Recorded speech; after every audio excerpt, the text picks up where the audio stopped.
थोडा वेळ क्षमा करा, लाईट आल्या.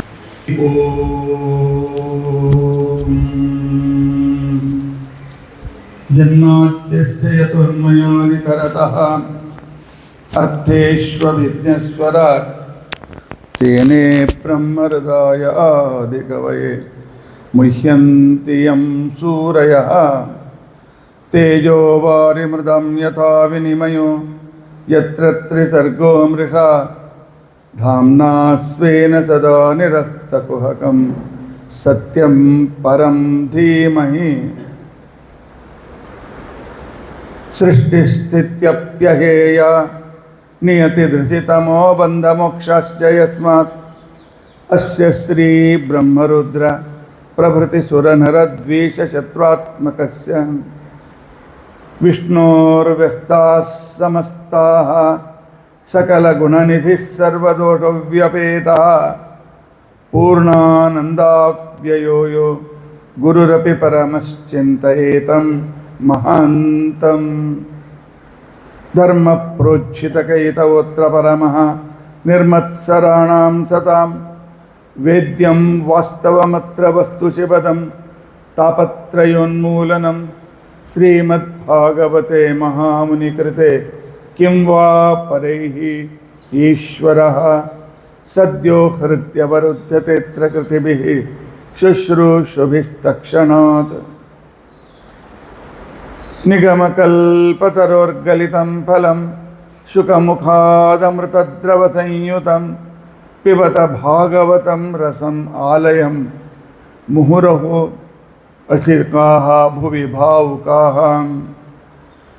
अभ्रमं भङ्गरहितम् अजडं विमलं सदा आनन्दतीर्थमतुलं भजे तापत्रयापहम् भवति यदनुभावादेडमूकोऽपि वाग्मी जडमतिरपि जन्तुर्जायते प्राज्ञमौलिः सकलवचनचेतो देवता भारती सा मम वचसि निधत्तां सन्निधिं मानसे च अस्मद्गुरुसमारम्भां टीकाकृत्पादमध्यगां श्रीमदाचार्यपर्यन्तां वन्दे गुरुपरम्परां विद्यायां विबुधाचार्यं वेदज्ञानाब्धिचन्दिरं दुर्मतध्वान्तमार्ताण्डं सत्यध्यानमुनिं भजे पञ्चाशद्वर्षपर्यन्तं सततं रामपूजकः श्रीसत्यप्रमोदगुरुराट् भासतां नो हृदम्बरे बन्धुस्त्वं गुरुरिष्टदैवतमिति त्वत्पादपङ्केरुहं प्राप्तं मां परिपालयेति सततं याचे निबद्धाञ्जलिः चित्तं मद्गुणदोषचिन्तनविधौ नूनं मनं मा कृताः श्री सत्यात्मगुरो त्वदङ्घ्रियुगलं हित्वा न मे सद्गतिः यैरहं शुकवत् सम्यक् शिक्षितोऽस्मि कृपालुभिः तान् वन्दे धेनुपाचार्यान् तत्त्वज्ञानार्थसिद्धये श्रीगुरुभ्यो नमः हरिः ओम हरिः ओम हरिः ओम स्वस्तिस्तु असेढसन्मङ्गलानि सन्तु श्लोकैकश्रवणपठनमात्रेण वक्तुश्च श्रोतॄणां निखिलकलिकृतकल्मषापनोर्दनपटुतरे धर्माद्यखिलपुरुषार्थसाधने भूते अद्य श्रीमद्भागवते चतुर्थदिनकथा प्रारंभे सति किंचित् पूर्वकथानुवादः। हरिः ओम हरिः ओम हरिः ओम। हरे राम राम राम हरे हरे, हरे कृष्णा कृष्ण कृष्ण हरे हरे, हरे राम राम राम हरे हरे, हरे कृष्णा कृष्ण कृष्ण हरे हरे, हरे राम राम राम हरे हरे, हरे कृष्णा कृष्ण कृष्ण हरे हरे। हरे राम राम राम हरे हरे, हरे कृष्णा कृष्ण कृष्ण हरे हरे, हरे राम राम राम हरे हरे, हरे कृष्णा कृष्ण कृष्ण हरे हरे. श्री गुरुभ्यो नमः. हरि ओम हरि ओम हरि ओम.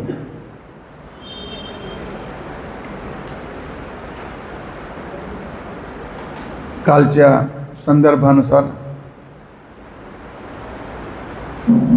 श्रीकृष्णाच्या परंधाम झाल्यानंतर पांडवाने सुद्धा निर्णय केला, आम्ही या भूभागात राहू नये. त्याच्या काही वर्षपूर्व, साधारणतः 15 वर्षापूर्व पांडवांना भेटण्यासाठी विदुर आले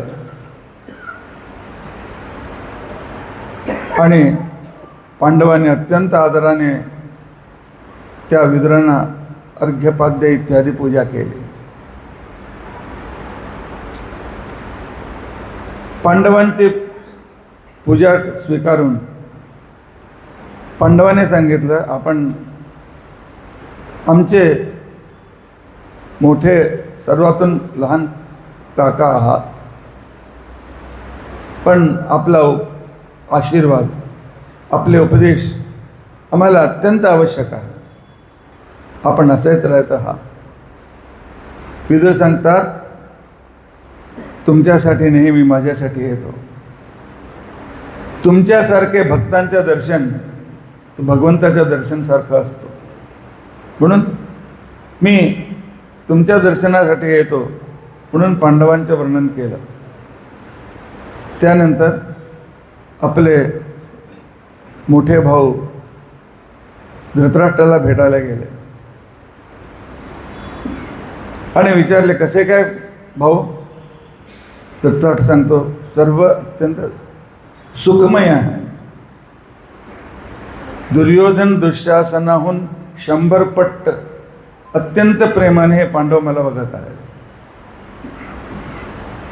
मी ते गेले सर्व विसरून गेले आहे, अत्यंत आनंदित आहे. फक्त एकच त्रास आहे.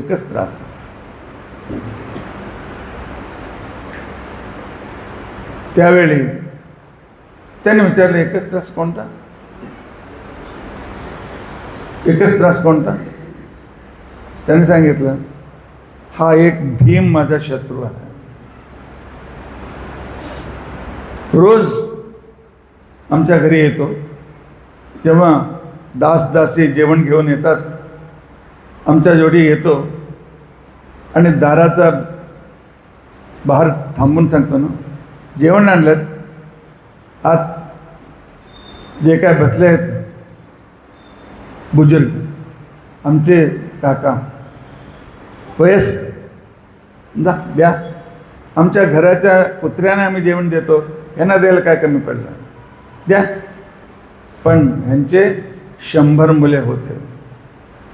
मीच त्यांना कुठून मारून टाकलेलं आहे. टाका त्यांना भात. हा एक भीम माझा शत्रू आहे. रोज जेवणाच्या वेळी मेलेल्या मुलांचा आठवण करून देतो. त्यावेळी मला अत्यंत त्रास होतो. त्यावेळी रुद्राने सांगितलं, तुझा कोणी चांगला मित्र असेल तर भीमच तुझा चांगला मित्र आहे. काय विदुर, मी काही बोलला तर उलटा तुम्ही बोलता. नाही, तुला पापातून मुक्त करण्यासाठी भीम असे बोलत आहे. भाऊ सांग, पांडवांच्या घरी अन्नाचा एक कण खाण्याचा तुला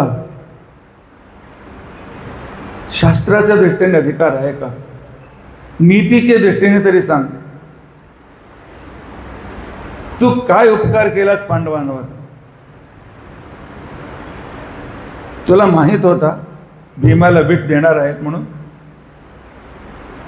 माहीत असून सुद्धा तू नको म्हटला का? नाही. सर्पदंश भीमाला करण्याचा तयारी तुला माहीत होता. लाखाच्या ग्रहात लाक्षाग्रहात त्यांना जाळण्याची ती जी काही प्लॅनिंग होती त्याच्यामध्ये तू प्रमुख होतास. आणि जेव्हा द्रौपदीला घेऊन आले त्यावेळी ते सर्व गेले, पण तू तुझ्या मुलांना पाठवलाच नाही. तू सुद्धा गेला नाही. आणि पांडवांच्या सर्व संपत्ती घेऊन अर्धराज्याच्या नावाने तो अत्यंत बिहड घनघोर जंगल त्यांना दिला. त्याने नंतर इंद्रप्रस्थ नगर बांधून टेकले ते वेगळं, पण तो एक पैसा दिला नाही. नैतिकतेच्या दृष्टीने मला सांग, पांडवांच्या घरी अन्नाचा एक कणसुद्धा त्याला घेण्याचा खायचा अधिकार आहे काय तुला? आणि भाऊ, तू सर्व शास्त्रज्ञ आता आहेस. आता किती प्रायश्चित्त केलास? फक्त पाप, फक्त मोह, मूत्राच्या मोहात पडून, अत्र स्वतःच्या मोहात पडून उद्या परवा केव्हा मृत्यू येते सांगू शकत नाही. काय साधना केलेस? आणि ते सुद्धा ह्या पांडवांच्या वंशात, भरतवंशात आणि भीष्माचार्याच्या वंशात जन्म घेतलेला तू काय साधना केला? तुला तरी सांग. धृतराष्ट्र काही उत्तर देऊ शकला नाही. चल, सर्व सोड, तपस्येला चल, तपस्या करीत शरीर सोडून टाक, निघ आता. काय करू? मी 2-3दा धृतराष्ट्र धर्मराजाला सांगितलं, पण तो मानत नाही. वडिलांची सेवा भेटली नाही. काका, तुमची सेवा आम्ही करतो म्हणून सांगतो. अरे, युधिष्ठिराचा बात अर्थात धृतराष्ट्राचे शब्द केव्हापासून पाळण्याचा सुरू केलास तू? या युधिष्ठिरनाच आपलं राज्य मागितलं होतं ना, दिलास का? आत्ता तुला नको आहे म्हणून त्याचा तो मागतो म्हणून असं सांगतो. तो अनुमती नाही दिला तर सत्याग्रहाला बैस. विदुराने सुद्धा धर्मराजाला सांगितलं, त्यांना तपस्याला जाऊ द्या. नाही, वडिलांची सेवा भेटली नाही, मी काकांची सेवा करतो. ठीक आहे. धृतराष्ट्राला सांगितला, तो पहिल्यांदा उपवास सत्याग्रहाला बैस. 3 दिवस झाल्यानंतर विदुर धर्मराजाकडे गेले. धर्मराज, पितृहत्येचा पाप तुला पाहिजे का रे? पाप धर्मराजाला अलर्जी होता. नाही, नको, तो आत्ता उपवास इथेच मरणार आहे. अरे, तपस्याला जातो म्हणून चांगल्या कामासाठी आडवा कशाला येतोस? आडकाठी कशाला खातोस? पाठवून दे. धर्मराजाने अनुमती दिली. विदुर, धृतराष्ट्र, गांधारी तपस्याला निघाले. त्यांच्या जोडी कुंती सुद्धा निघाली. धर्मराज सांगतो, आई तू? हां, मी सुद्धा जाते. कशाला? तपस्याला. अरे, तू आम्हाला युद्धाच्या पूर्वी जेव्हा कृष्ण दूत म्हणून आला, आम्हाला तू सांगितलं होता राजाची भिक्षा मागायचे नाही, युद्ध करून संपादन करायचे. आता राज भेटला आहे, राजमाता म्हणून राहण्यासाठी, अत्यंत सुखाने राहण्याचे वेळ आले. तेरा, मी राजमाता होण्यासाठी तुला सांगितलं नव्हता, क्षत्रियाने भिक्षा मागू नये म्हणून सांगितलं होता. आणि मला राजमाता व्हायची नाही, माझी आपली साधना करायची आहे. ती सुद्धा त्यांच्याजवळ निघून गेली. पुढे नंतर ते वनाच्या जंगलाच्या आगीत ते सर्व निघून गेले. धर्मराजाने त्यांचा संस्कार केला इत्यादी. पण कोण आम्हाला शिव्या देऊन तरी चांगल्या मार्गात पाठवतात त्यांचं ऐकलं पाहिजे. मोठे जेव्हा वैराग्यात पडत नाही, मोठे जेव्हा वैराग्य संपादन करत नाही, त्यावेळी त्यांना शिव्या देऊन त्यांना चांगल्या मार्गात पाठवला पाहिजे. वडीलधारी जेव्हा धर्म करत नाही, वडीलधारी जेव्हा धर्म पाळत नाही, त्यावेळी मुलांनी त्यांना सांगितलं पाहिजे. 2-4 शब्दाने ऐकल्यानंतर शिव्या देऊन सांगितलं पाहिजे, तुम्ही धर्माच्या मार्गात जा, साधना करा, मरण्याच्या आधी काही तर पुढच्या जन्मासाठी तयारी करून घ्या. शास्त्र सांगतो. पांडव सुद्धा परंधामाला गेले. परीक्षिताचा राज्य चालू झाला. परीक्षित संपूर्ण भारत देशात, आजचा जो भारत देश आहे ह्याच्याहून 6 पट मोठा भारत देश होता. रशिया, नेपाळ हे सर्व भारत देशातच होते. स्वतः प्रत्येक राज्यात फिरून परीक्षित धर्मप्रचार करायचा, धर्मस्थापना करायची. एके दिवशी तो एका नगरातून दुसऱ्या नगरात चालला होता. एक जंगलामध्ये विचित्र दृश्य त्याला दिसलं. एक बैल उभा होता, त्याचे 3 पाय कापले गेले होते, फक्त एकाच पायावर उभा होता. त्याच्या जवळ एक गाय हंबरडून रडत होते. विचित्र. ते बघण्यासाठी रथातून उतरला, त्यांच्या जवळ गेला. त्यांच्यामध्ये मनुष्य भाषेत वार्ता चालू होती. परीक्षिताला अत्यंत आश्चर्य वाटला. झाडाच्या मागे लपून ते काय बोलत आहेत ते विचार करत होते. त्यावेळी बैल विचारते, कशाला तू रडत आहेस? तू कोण आहे? कशासाठी रडत आहे? माझ्यासाठी रडू नकोस. म्हणजे माझी अवस्था प्रत्येक युगात असेच होणार आहे. मी आहे धर्म आणि माझे 4 पाय आहेत. त्या 4 पायामध्ये कृतयुगात 4ही पाय माझात होतात. त्रेतायुगात 1 पाय कापला जातो. द्वापरयुगात 2 पाय कापले जातात आणि कलियुगात 3 पाय कापले जातात. आणि पुढे काय होतं हे पायसुद्धा राहतो की नाही मला माहीत नाही. अर्थात हा रूपक आहे धर्माचा. धर्माचे 4 पाय आहेत. आम्ही धार्मिक आहोत. आमच्या मनाला विश्वास बसण्यासाठी हे 4 योग्यता आमच्यात आहेत की नाही तो आम्हाला बघायचं आहे. तपः, शौचम, दया, सत्यम हे 4 पाय धर्माचे आहेत. तपः सतत शास्त्राध्ययन, 1 मिनिट सुद्धा न सोडता, 1 दिवस न चुकता सतत शास्त्राध्ययन करत राहणं ही तपस्या आहे. तपः आलोचने, नवीन विषय समजून घेण्यासाठी प्रयत्नशील असणं ही तपस्या आहे. कृतयुगात सर्व ही तपस्या करीत होते, पण कृतयुग संपला, लोकांचा अध्ययनशीलता कमी झाली. दुसरा आहे धर्माच्या 4 पाय सत्य आहेत म्हणून दिवा दाखवतो. दुसरा आहे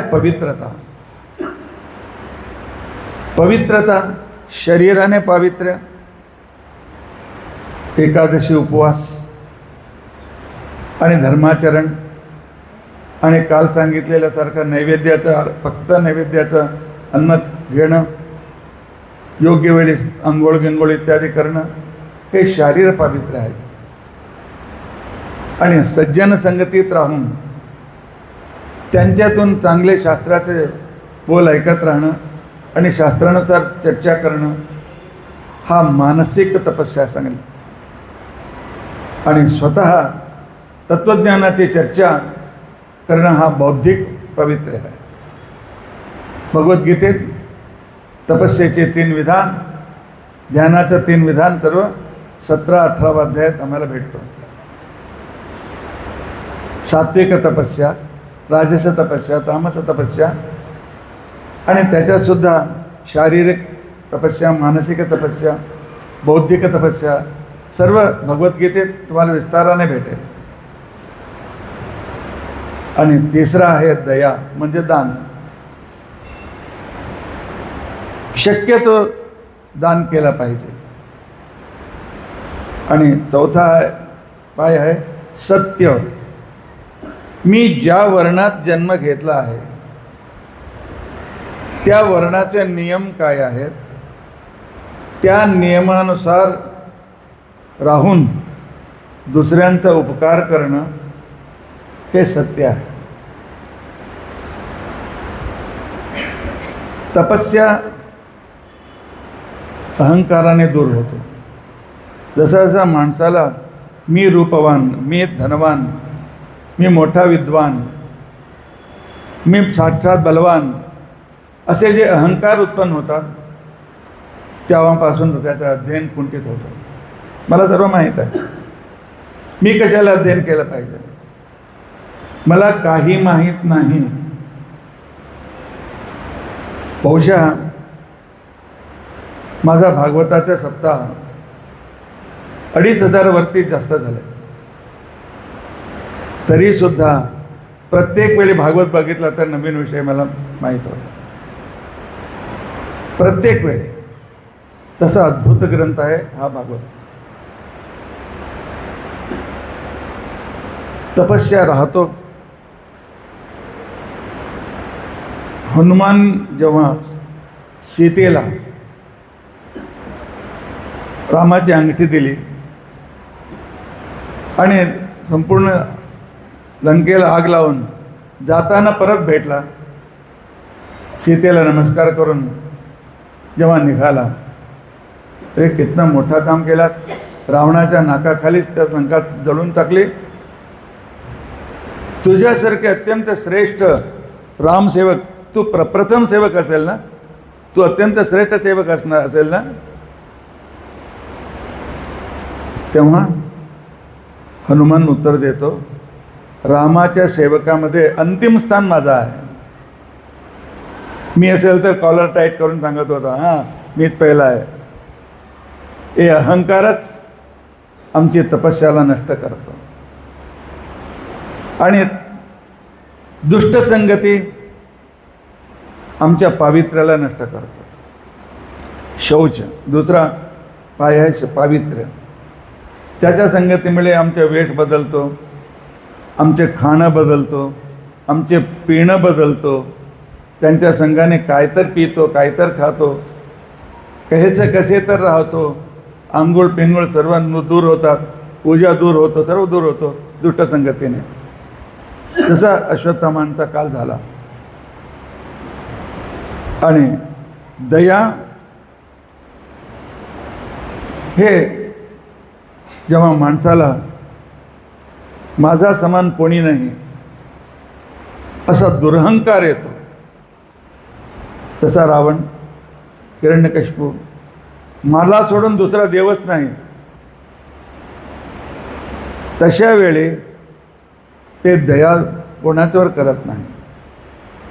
रावणाने कोणावर दया दाखवली नाही, हिरण्यकशिपूने नाही, हिरण्याक्षाने नाही.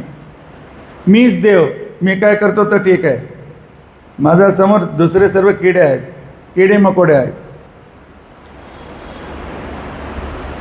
हा जो आपल्याविषयी मी मोठा म्हणून राहतो, त्यावेळी दया दान सर्व निघून जातो. आणि सत्य शास्त्राचा अज्ञानाने निघून जातो. आम्हाला शास्त्राच्या विषयी, धर्मशास्त्राच्या विषयी शाळेत काही शिकवत नाहीत, कॉलेजमध्ये शिकवत नाही. आणि आम्ही जसे ख्रिश्चन लोक प्रत्येक शनिवारी रविवारी त्यांच्या चर्चेमध्ये सत्संगासाठी जातात, जसे प्रत्येक शुक्रवारी तो मशिदीला जातात, आम्ही असे सत्संगाची व्यवस्था केली का? लहान बाळापासून घेऊन जातात, 3-4 महिन्याच्या मुलाला घेऊन जातात शनिवार रविवार आणि तिकडे शुक्रवारी. आम्ही जातो का? आम्ही जातो वयस्कर, फक्त वयस्कर. लहान मुलांना घेऊन केव्हाही जात नाही. त्यांना धर्म शिकवत नाही, त्यांना धर्माचा काही संदर्भ देत नाही. नंतर ते आमच्या ऐकत नाही म्हणून दुःख केल्याने काय उपयोग पडतो? आमची शोकांतिका आहे, त्यांना बालपणीच त्यांना चांगलं वळण लावत नाही. आता फक्त सत्य राहिलेलं आहे कलियुगात. भगवंताच्या भीतीने तर धर्म करतात. मी काही केलं तर भगवंत काय उलटा करेल, मला वाईट करेल.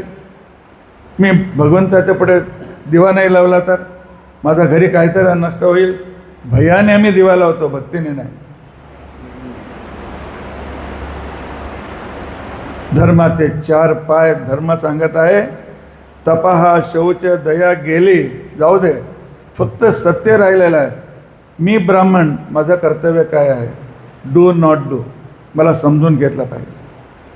मी क्षत्रिय, माझा धर्म मला समजून घेतला पाहिजे. मी वैश्य, माझा धर्म काय समजून घेतला पाहिजे. मी शूद्र, माझा धर्म काय आहे समजून घेतला पाहिजे. आणि तेच केलं पाहिजे, दुसरं नाही. दुसरा धर्म आमच्यासाठी अधर्म आहे. तो म्हणून माझे 3 पाय गेले, आता 4था काय होतं मला माहीत नाही. पण तू कशाला रडतेस?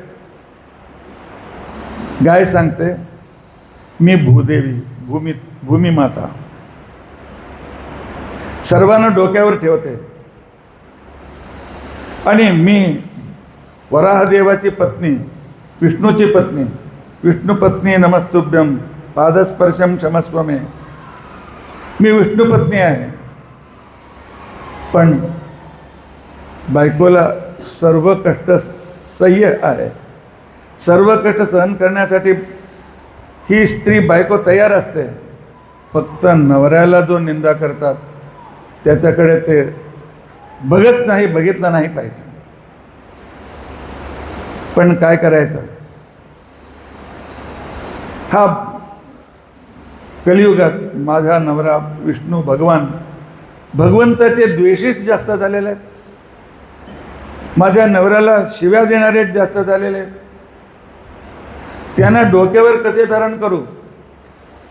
मी पर्वत धारण करीन, समुद्र धारण करीन, पण माझ्या पतीची निंदा करणाऱ्यांना मी केव्हाही धारण करणार नाही.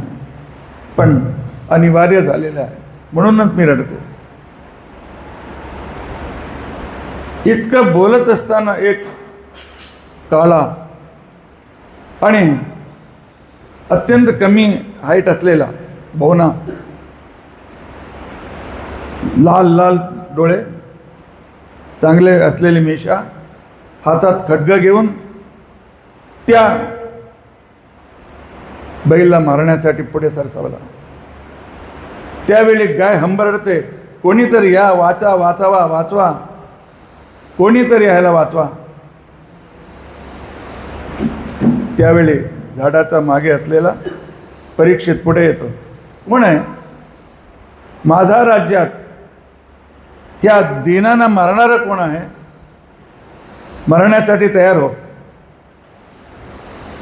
ती व्यक्ती बघितला, हा परीक्षित राजा आहे, म्हणून त्यांनी साष्टांग नमस्कार केला.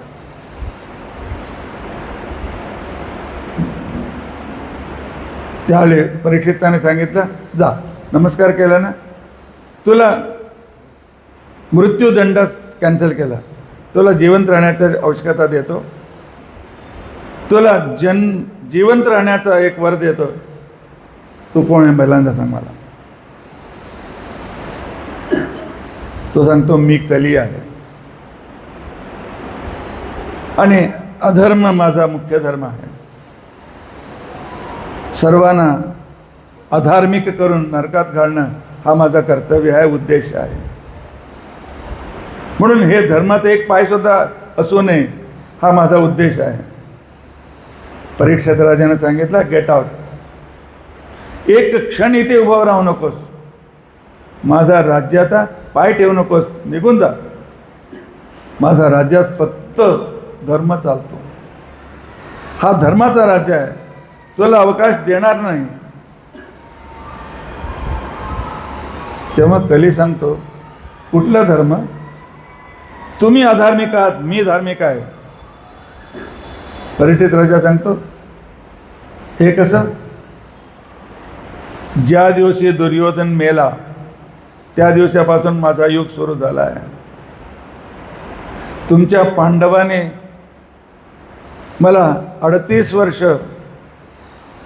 आत यायला दिला नाही, माझ्या युगात मला आत यायला, माझ्याच राज्यात मला आत यायला दिला नाही, आणि तू आता 37 वर्ष झाले तू मला देत नाही.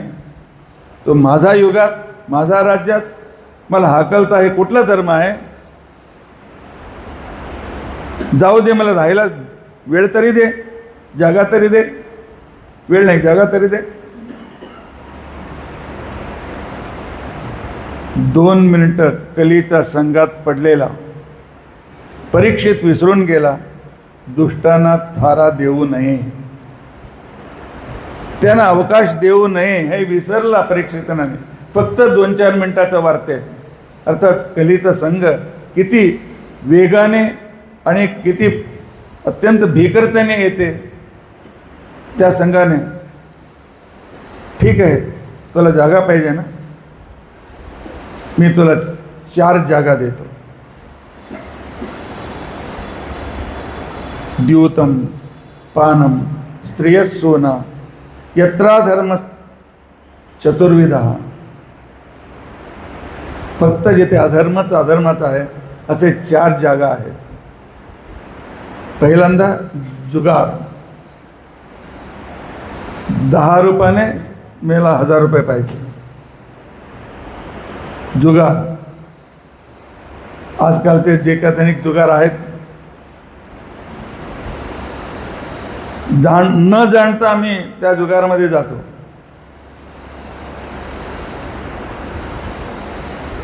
इथे पैसे इन्व्हेस्ट केला आणि दुसऱ्या दिवशी रेट वाढले, जास्त पैसे भेटले, हे पापाचे पैसे आहेत. आजकाल जे बाजारमध्ये काय त्याला सांगतो, शेअर बाजार. शेअर बाजार हा पापाचा बाजार आहे. शास्त्र सांगतो फुकटचा 1 पैसे सुद्धा वापरू नका, त्यांच्या ऋणात पडणार, त्याच्यासाठी अनेक जन्म घ्यावा लागेल ऋण फेडण्यासाठी.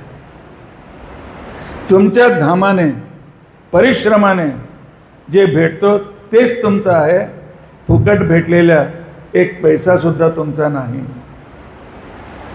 शास्त्राचा हा नियम आहे. पण आम्ही काय करतो, परिश्रम, घरी बसून तिकडे पैसे लाव, तिकडे पैसे लाव, इकडे पैसे लाव, पैसे बघू घेऊ फुकट. हे फुकट शास्त्रात लिहिलेलं नाही. ह्यालाच द्यूत म्हणतात. या द्यूतामध्ये माणूस पूर्ण नष्ट होऊन जातो. त्याच्या समोर फक्त पैसे, फक्त पैसे, फक्त पैसे. आज कुठे लावू, केव्हा लावू, तेव्हा लावू.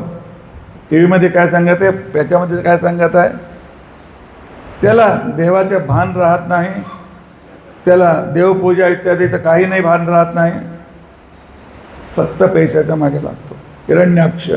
हिरण्याक्ष होऊन जातो. दुसरा आहे पानम, जे काय शराब लोक पितात, हे कली आहे. संपूर्ण जीवन त्यांचं नष्ट होऊन जातं.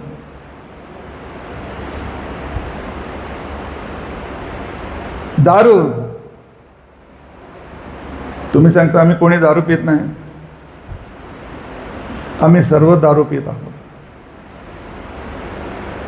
आचार्य कुठे घेतलाय तुम्ही?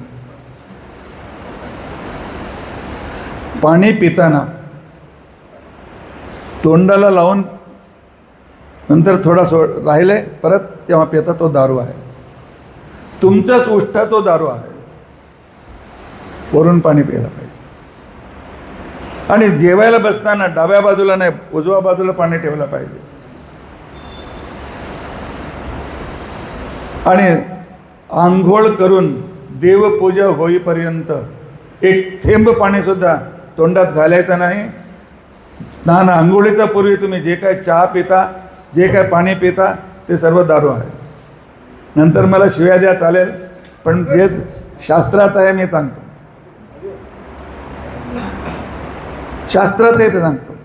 आज एकादशी एक थेंब पाणी सुद्धा तोंडात जायचं नाही. फक्त तीर्थ एकदा. माझ्या शिष्याला आठवण नाही पाणी आणून ठेवला इथे. हां आज एकादशी आहे ना.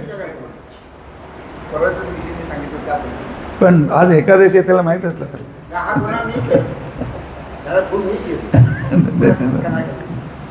तमाशाने सांगतो ते. अर्थात जे काय भगवंताला अनिवेदित आहे, भगवंताला नैवेद्य न दाखवलेले, दुसऱ्यांच्या घरी जातात पाणी देतात तुमच्या हातात, कृष्णार्पण म्हणा पाणी प्या. तितकं तरी ते नैवेद्य झालं. कोणी तुम्हाला फळं खायला दिलं कृष्णार्पण म्हणा, नंतर फळं घ्या देवाला नैवेद्य दाखवून. पण समोसा दिला कृष्णार्पण म्हणू नका. ते कृष्णार्पण चालत नाही. अन्यत्र शिजलेले वस्तू, अयोग्य व्यक्तीने शिजलेले वस्तू, अपवित्र परिस्थितीत शिजलेले वस्तू जे आहेत ते सर्व देवाला चालत नाही. आणि हे शक्य आहे का? हे धर्म पाळणं शक्य आहे का? आहे. मी 37 वर्ष नोकरीत होतो. बोरिवलीतून चर्चगेट. घरी पाणी पिऊन जात होतो. रात्री घरी आल्यानंतर 8च्या नंतर पाणी पित होतो. खाणं तरी नाहीच. अजून आहे मी. मला काय झालेलं? नियम पालन केल्याने देव आम्हाला अनुकूलता करून देतो. नियम पाळायला सुरू करा. देव तुम्हाला इतकी अनुकूलता करून देतो, तुमचा धर्म योग्य रीतीने चालतो आणि तुमचं आरोग्यसुद्धा चांगल्या रीतीने राहतो. पण नियमभंग आमच्या पापामुळे आम्हाला अनेक त्रास होतात. आणि हे 4 जागा त्यांनी दिल्या. द्यूतम पानम आणि तिसरा स्त्रिया. स्त्री म्हणजे बायको नाही, बायका नाही. स्त्री म्हणजे दुष्टबुद्धी. दुष्टबुद्धी जी आहे तिथे त्याला चांगलं कशाला झालं? त्याला माझ्याहून 2 पैसे जास्त भेटले. त्याचा मुलगा पुढे जात आहे, तो फेल होऊ दे. त्या नवीन घर बांधताय ना तर पडू दे. असे काही दुसऱ्यांचा वाईट विचार जो आमच्या मनात येतो त्यावेळी समजा कली येऊन आमच्यात बसलेला आहे. दुसऱ्यांच्या उन्नतीनं आनंदित व्हा. त्यांचे पुण्य त्यांना देवाने भेटलं आहे, चांगलं झालं. माझ्या कर्मानुसार देवाने मला दिलं आहे. कोणाचे वाईट मनात आणू नका. कशाला? म्हणजे एक खुर्ची आहे, घाण असेल तर तुम्ही त्याच्यात बसता का? नाही, चांगलं साफ करा. तो दुष्ट विचार असलेल्या आमच्या मनात देव येऊन कसा बसणार? आमच्या घाण मनात देव येऊ शकतो का? हे प्रॅक्टिकल विचार करा. चांगले विचार, भगवंताचा आवाज. आणि त्यानंतर द्यूतम पानम त्रयसूना. जिथे हिंसा आहे ते कसलाही हिंसा असू दे, सासू सुनेला देणारी हिंसा आणि सुनेने सासू सासऱ्याला देणारी हिंसा, मुलांनी आईवडिलांना देणारी हिंसा, भाऊ बहिणीला देणारी हिंसा, कोणत्याही प्रकारची हिंसा असो, तिथे कली आहे. अर्थात आमचं पतन सुरू झाला. कलीने बघितलं की हे एकही दोष परीक्षितामध्ये नाही, त्याला परीक्षितात शिरायचा होता. त्याने सांगितलं नाही, माझा परिवार फार मोठा आहे, हे 4 मला अत्यंत कमी पडतात. त्यानंतर खोटेपणा, अहंकार, विकृत काम आणि शत्रुत्व आणि आसक्ती असे 5 जागा दिले. ते सुद्धा परीक्षितात नव्हते. त्याने घडवलं फार कमी पडतो, फार कमी पडतो, काही तर द्या, काही तर द्या. परीक्षित विचार करतो, इतका म्हणजे हे सर्व दिल्यानंतर मौल्यवान म्हणजे सोनं. हा जा सोन्यात राहा, सुवर्णमध्ये वास कर. बरोबर फसला. त्याचे सोन्याचा किरीट होता आणि त्याच्यामध्ये कली प्रवेश झाला.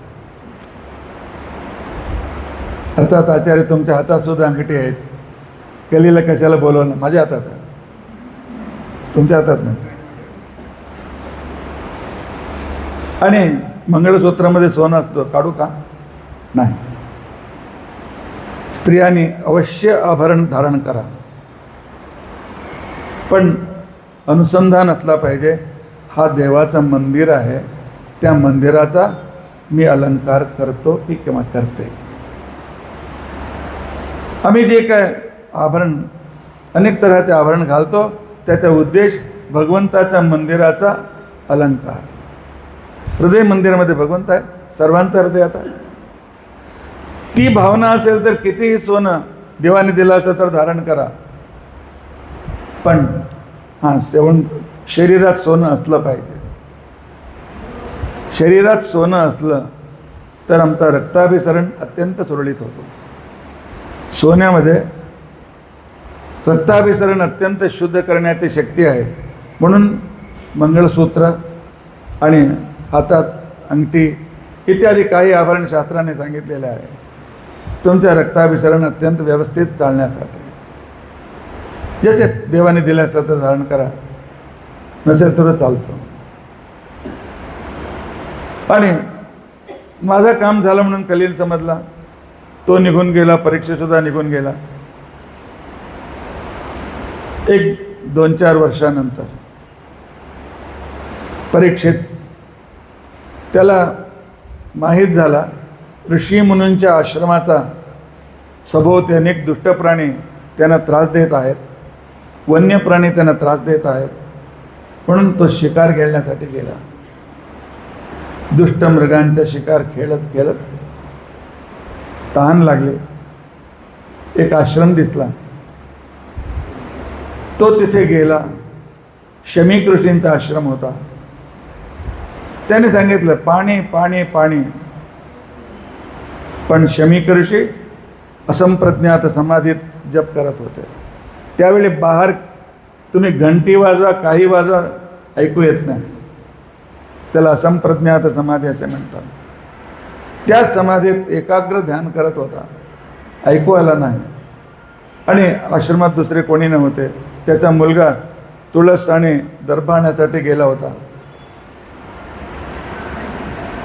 परीक्षित राजासाठी राजाला माहीत झालं पाहिजे हे ऋषी आश्रम आहे, बहुशः ते ध्यानात असतील, ते ध्यानात तपस्या करीत असतील. हे पॉझिटिव्ह थिंकिंग त्याच्या मनात आला पाहिजे होता. पण कलिप्रवेश म्हणजे नेगेटिव्ह थिंकिंग. हा ऋषी मुद्दाम डोळे मिटून बसलेला आहे, त्याला उठायचं नाही म्हणून ना ऐकतो म्हणून तो दाखवत आहे. हा ढोंगी आहे. दुसऱ्यांना पूर्ण रूपाने न कळत जे काय आम्ही दोष देतो तो कलीचा आश्रयाने आम्ही देत असतो. जेव्हा हा ढोंगी आहे, राग आला, मनाची इच्छा पूर्ण नाही झालं तर राग आला. संगात संजायते कामा, कामात क्रोधो विजायते. त्या रागाने त्याची बुद्धी विकसित झाली, त्याची बुद्धी विकृत झाली. क्रोधात भवति सम्मोहा, सम्मोहात स्मृतिविभ्रमा, प्रतिभ्रंशात बुद्धिनाशा, तो जवळ गेला, बुद्धिनाशात प्रणश्यत. तो गेला, बघितला एक साप जात होता, आपल्या धनुष्याने त्याला मारला, उठला, त्याच्या गळ्यात घालून निघून गेला. काही संबंध नव्हता. कलिप्रवेश असा अनवश्यक पाप आमच्याकडून करून घेतो. समोरचा एक ऋषीने बघितला, त्यांना अत्यंत वाईट वाटला. क्षत्रियाने ऋषींच्या उपदेशाचा अधीन राहावे आणि त्याने ह्या ऋषींचा वरचढ करायचा नाही. बुद्धीचा वरचढ बाहुबल वरचढ करायचा नसतो. बाहुबल सर्वदा बुद्धीचा अधीन राहायला पाहिजे. ऑटोमिक जे काही फोर्स आहे बुद्धिवंताच्या हातात राहायला पाहिजे, टेररिस्टांच्या हातात राहू नये. आजकाल सर्वत्र विचार हेच चालू आहे ना. तो त्याचा मुलगा जिथे तुळस दर्भ घेण्यासाठी नदी काठी गेला होता, तिकडे तो जाऊन सांगतो, इकडे तू खेळत बसलेला आहेस, कसला मुलगा, तुझ्या वडिलांचा अपमान झाला द्वाजा. त्याने विचारलं, माझा वडिलांचा अपमान कोणी केला? कोण मला माहीत नाही, पण तो किरीट असल्यामुळे राजा असेल. त्याने साप तुमच्या वडिलांच्या गळ्यात घातलेला आहे. त्यावेळीच त्याला राग आला. त्याने तेथे कुठे पाणी भेटला नाही, ते धूळच पाणी म्हणून समस्या केला आणि सांगितलं, माझा वडिलांना अपमान करणारा व्यक्ती आजच्या 7व्या दिवशी संध्याकाळी सूर्यास्ताच्या वेळी तक्षकाच्या दंशाने मरून जाऊन दे. शाप दिला. धावत आश्रमाला आला. वडिलांच्या गळ्यातला साप मेला होता, बाजूला केला आणि जोर रडू लागले. अनेक आश्रमाचे लोक एकत्र झाले. शमीक ऋषींचा ध्यान भंग झाला. हे कशाला सगळे, कशाला तुम्ही आले, तू कशाला रडत आहे रे? त्याने सांगितलं, वडील तुमचा अपमान झाला. काय झाला होता? कोणी राजा आला होता, मेलेला साप तुमच्या गळ्यात घातला, पण मी सोडला नाही वडील, मी त्याला शाप दिला आहे. आजच्या 7व्या दिवशी संध्याकाळी, आजपासून 7व्या दिवशी संध्याकाळी तो तक्षकाने मरण पावेल. माझ्यासारखा असेल तर सांगत होता, हा चांगला केला. नाही, ते ऋषी होते. ऋषी केव्हाही नेगेटिव्ह थिंकिंग करत नाही. शाप दिलास, कोणाला दिलास रे? कोण माहीत नाही. माहीत नाही त्याला मृत्यूदंड. आणि साप मेलेला आहे नाही मेलेला येऊन बघायचं होतं तुला? कोण व्यक्ती त्याने आपल्या तपस्येने ध्यानाने बघितलं, सांगितलं, तो अत्यंत वाईट काम केलास. ज्याला जो शाप दिलास तो आमचा रक्षक परीक्षित होता. त्याच्यामुळे आम्ही अत्यंत आनंदाने आश्रमात राहून होम हवन यज्ञ आदी करीत आहोत. त्याच्या रक्षणामुळे त्यालाच तो शाप दिलास. लहानांचा हाती शस्त्र देऊ नये म्हणून असंच म्हणूनच शास्त्र सांगतं. पण 8व्या वर्षाचा हा मुलगा शाप देण्यासाठी समर्थ. हां, 5व्या वर्षी त्याचं मुंज झाली होती. 3 वर्षात 1 कोटी गायत्री जप त्याने करून वर आणि शाप देण्याची शक्ती संपादन केली होती. 3 वर्षात 1 कोटी गायत्री जप. कोणत्याही मंत्राला आपला अधीन करण्यासाठी, त्या मंत्राचा उपयोग करण्यासाठी कमीत कमी 1 कोटी 1 करोड वेळी त्याचा जप करावा लागतो. त्याने केला होता. शमीक ऋषींनी सांगितलं, फार चूक झाला. त्यांचे दुसरा शिष्य दधिमुख त्याला बोलवलं, जा रे राजाला सांग, माझ्या मुलाने चुकाने तुम्हाला शाप दिला आहे आणि 7 दिवस तुमच्याकडे आहेत, राजाची काय व्यवस्था करायची आहे ते करून घ्या आणि तुमच्या उत्तराधिकारीला नेमा. शाप खरं होणार आहे, मी त्याला काही करू शकत नाही. इकडे परीक्षित निघाला. त्याचे कली खाली उतरला. 50 पाऊल पुढे गेला होता. मी काय, माझ्याकडून हे चूक कसा झाला? अरे पाणी दिलं म्हणून त्यांच्या गळ्यात साप घालणं आणि माझ्यासारखा कृष्णाच्या हातात वाढलेला भीम अर्जुन धर्मराजांच्या शाळेत तयार झालेला, अरे तपस्याला बसलेले असतील, ध्यानमध्ये बसले असतील, इतक्या मला कळायला नको होता का? फार चूक झाला, फार चूक झाला. मी आता काय करू, कसं प्रायश्चित्त करू, त्या मनात घोळत होता. तितक्यात दधिमुख तिथे आला. त्याने सांगितलं, आपण परीक्षित, हां तुम्हाला असा असा शृंगीचा साप झाला आहे, शमीक जागे झाले आहेत. त्याने सांगितलं, शाप खरं होणार आहे, काही तर राज्याची व्यवस्था करा. माझ्यासारखा असला तर कोण काय करत होता? कोण आहे रे तो शाप देणारा? आत्ता येतो त्याचा डोका फोडतो. परीक्षित राजाने सांगितलं का? नाही, कली उतरला होता.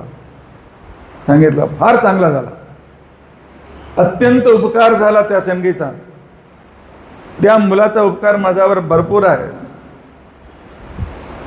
कशाला? मुनीचा, ऋषींचा अपमान म्हणजे मृत्यूदंड घेतला पाहिजे. मी, माझ्या राज्यात ते नियम आहे आणि ते नियम मला घेणारच होतो. मला आपोआप भेटले, तो प्रायश्चित्त झाला. ह्या पापाचा प्रायश्चित इथेच संपला, पुढे मला त्रास होणार नाही. म्हणून राज्यात आला आणि अर्धा तास 2 तासात सर्वांना मंत्रींना बोलवला. स्वतःचा मुलगा जनमेजयाला सिंहासनावर बसविला, उत्तराधिकारी नेमला. संध्याकाळपर्यंत तो हरिद्वारला पोचला. हरी की पैडी इथे त्याने एक स्तंभावरती एक महल तयार केला होता. केव्हा केव्हा तर येऊन तिथे तो ध्यानाला बसत होता. तिथे आला आणि निश्चय केला प्रायोपवेश, अर्थात मरेपर्यंत देवध्यानातच एकत्र बसायचं, न पाणी न आहार, काही नाही. त्याला प्रायोपवेश असे म्हणतात. पण परीक्षित प्रायोपवेशला बसणार आहे असे अनेक ऋषीमुनींना आपल्या ज्ञानदृष्टीने माहीत झाला. परीक्षित येण्याचा आधी तिकडे हजारो ऋषीमुनी हजर होते. कोणाला फोन गेला नव्हता, मोबाईल नव्हता, इंटरनेट नव्हता, काय नाही. त्यावेळी तपश्शक्ती होती, समजण्याची शक्ती होती. त्या ऋषींच्या मध्ये स्वतः वेदव्यास आले होते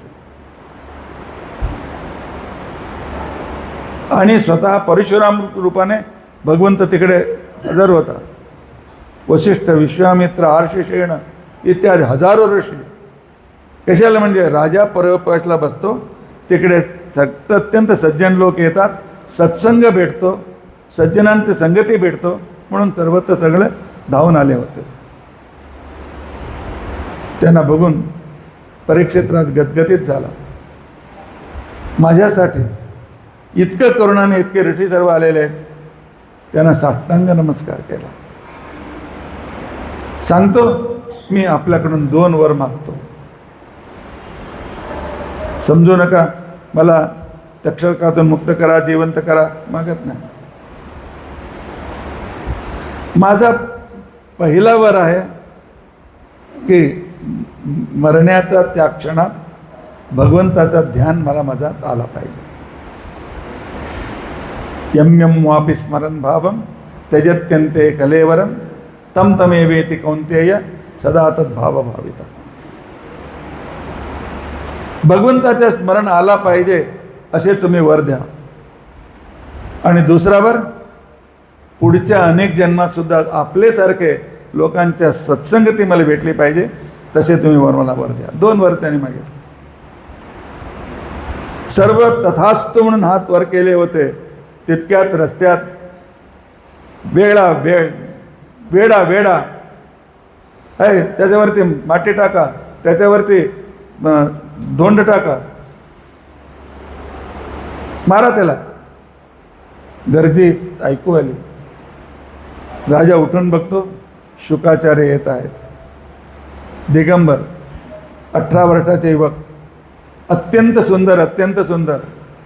त्यांना बघणाऱ्या व्यक्तीला त्याला बघत राहत असली अशी असतात तेज. ओळखलं त्याने आणि राजा धावून गेला त्यांच्या स्वागतासाठी. राजाला बघून दुसरे सर्व जे काय त्याच्या मागे लागले होते ते पळून गेले. त्यांचा हात धरून आणला आणि व्यासपीठावर बसविला आणि त्याच्या अर्घ्यपाद्य पूजा केली. हात जोडून उभा राहिला. त्यावेळी त्याने विचारलं, राजा काय पाहिजे तुला? मी काय देऊ तुला? तुझ्या तुझ्या तोंड बघितल्यानंतर काही तर तू मागत आहे असं मला वाटतो. सांगतो. परीक्षित सांगतो, माझ्या जीवनात फक्त 7च दिवस राहिलेले आहेत. त्याच्यामध्ये अर्धा दिवस गेला. 7च दिवस राहिलेले आहेत. ह्या 7 दिवसात मी काय श्रवण करू, कोणत्या ग्रंथांचा अध्ययन करू, कोणती विधी करू, कोणती तपस्या करू, कोणत्या मंत्राचा जप करू, ज्यामुळे मला हे अंतिम शरीर झाला पाहिजे, मी मोक्षात जाईल. तसला उपाय मला सांगा. शुकाचार्य सांगतात, शाबाश. ज्यांच्या मरण समीप आलेले आहे, अर्थात त्याने वृद्ध झाले आहेत, अर्थात ज्यांची जीवनाची व्यवस्था झालेली आहे, त्याने हेच मागावा, मी काय करू, हे शरीर अंतिम झाला पाहिजे.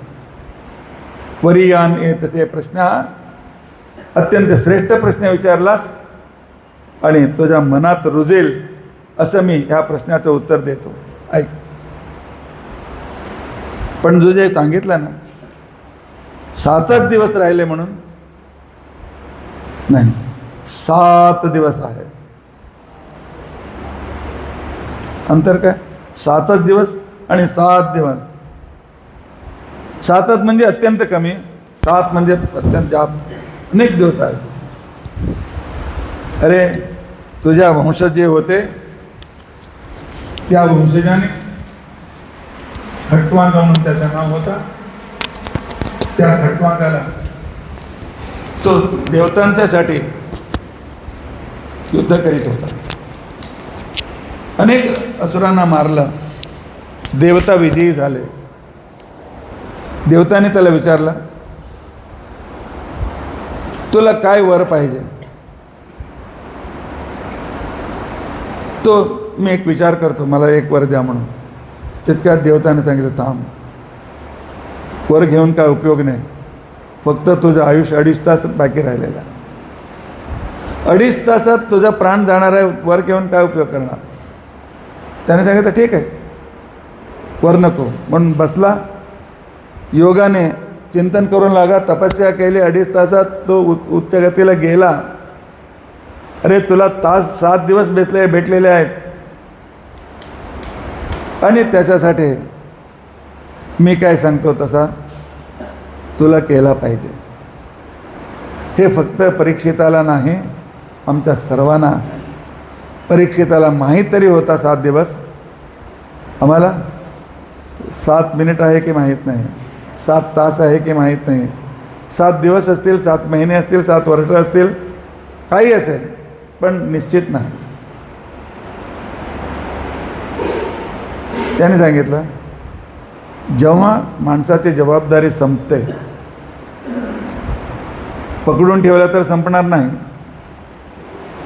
जेव्हा मुले आपल्या पायावर उभे राहतात, झालं, तेव्हा सर्व मोह सोडला पाहिजे. हे पाहिजे, ते पाहिजे, ते पाहिजे, असं पाहिजे, तसं पाहिजे, नाही. सर्व मोह सोडून अत्यंत विरक्त झालं पाहिजे. सामर्थ्य असेल, मनाची तयारी असेल तर जंगलात निघून गेलं पाहिजे. या समूहात राहायचंच नाही, राहायचंच नाही. तेव्हा पोट कसे भरणार? भिक्षा माग. कोणते 4 घरी भिक्षा माग? अरे भिक्षासाठी तरी भांडी पाहिजे ना, तेव्हा शोकाचार्य सांगतात देवाने भांडी दिली आहे, अंजुळीभर आहार भेटला पोट भरतो. पण झोपण्याच्या संदर्भात मला चटई पाहिजे. अरे भगवंताने जमीनसारखं मोठी चटई तयार ठेवून ठेवली. तुम्हाला या फरशीशिवाय झोपून तुम्हाला माहीत नसेल, तुम्हाला असेल सुद्धा. आमच्या गावी हे टाईल्स गिल्स नाही, प्रत्येक 3 दिवसाला शेणाने सारायचं, त्या जमिनीवर मी झोपायचं. ते गरमीच्या दिवशी एकदम थंड असायचं, थंडीच्या दिवशी ते कोमट असायचं. आपोआप नॅचरल एअर कंडिशन. देवाने हा संपूर्ण मोठा तुमच्यासाठी चटई तयार झालेले. काय करायचं, मला उशीशिवाय झोप येत नाही. स्वबाहो बाहो स्वसिद्धे हे उपपरणैक्यम.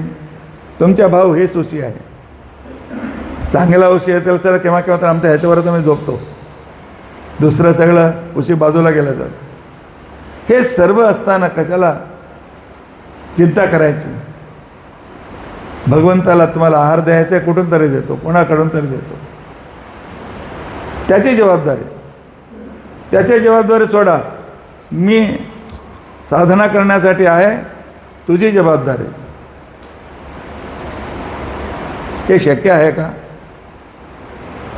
मी माझा मोठापण सांगत नाही, शक्य आहे. त्याच्यावर विश्वास ठेवा, देवावर विश्वास ठेवा. मी रिटायर झाल्यानंतर 2002मध्ये मला एक 5-6 विद्यार्थ्यांना आपल्याजवळ ठेवून एक लहान मंदिर बांधून देवाची उपासना करण्यासाठी मी प्लॅनिंग केला होता. पण आमचे गुरु जे आहेत ते आडशिवाय विहिरीशिवाय येत नाही, त्यांना नळाचं पाणी चालत नाही. म्हणून मी ह्या वसई पट्ट्यात कमीत कमी 300 जागा बघितली. कोणाची ओळख नाही, कोण आहे ते माहीत नाही. ही जागा भेटली, कोणाचाही ओळख नव्हता, पण त्याच्यावर विश्वास होता. 2003मध्ये स्थापना झाली. फक्त 1-2-4 आमचे ओळखीचे लोक इथे होते. आणि इथे मला दुसरं काय नको होतं. 4 मुले, त्यांना जेवण घालायचं आणि शास्त्रपाठ ध्यान करत बसायचं, हेच माझा उद्देश. पण स्थापना झाल्यानंतर 4थ्या दिवशी जगन्नाथ मास्तरांची भेट झाली. कशाला म्हणजे त्यांचे जावई ज्या कंपनीत काम करत होता त्याचे माझे शिष्य होता. त्याने सांगितलं आमच्या गुरुजी तुमच्या विरारला आलेले आहेत. त्यानंतर हा संपूर्ण सामवेदी समाज मला भेटला. सर्व भेटले मला, काही नाही भेटला. कोणाचाही ओळख नव्हती, फक्त त्याच्यावर विश्वास होता. भगवंतावर विश्वास ठेवा, भगवंत तुम्हाला अनुकूल करतो. हा गेल्या 23 वर्षात हा 24वा वर्ष चालू आहे. इथे विद्यार्थ्यांना पालन करीत, आलेल्या व्यक्तींचा अनुकूलता करीत आम्ही अत्यंत सुखाने आहोत. त्या देवाची कृपा.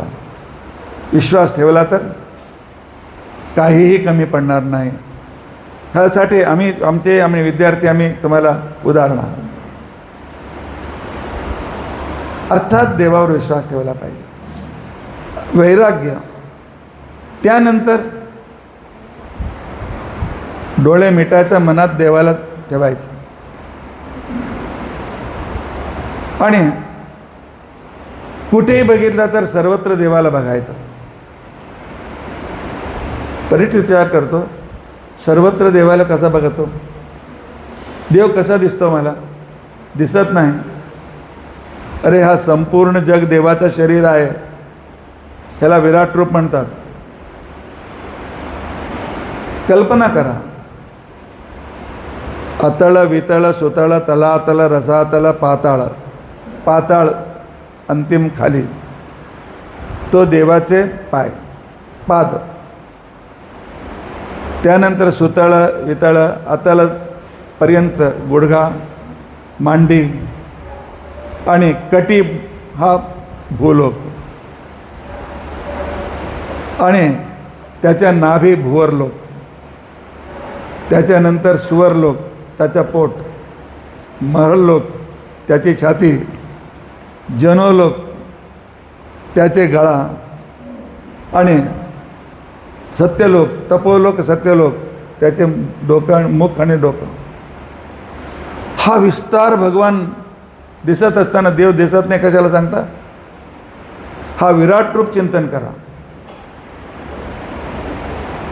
आणि सर्वत्र देवाला बघा.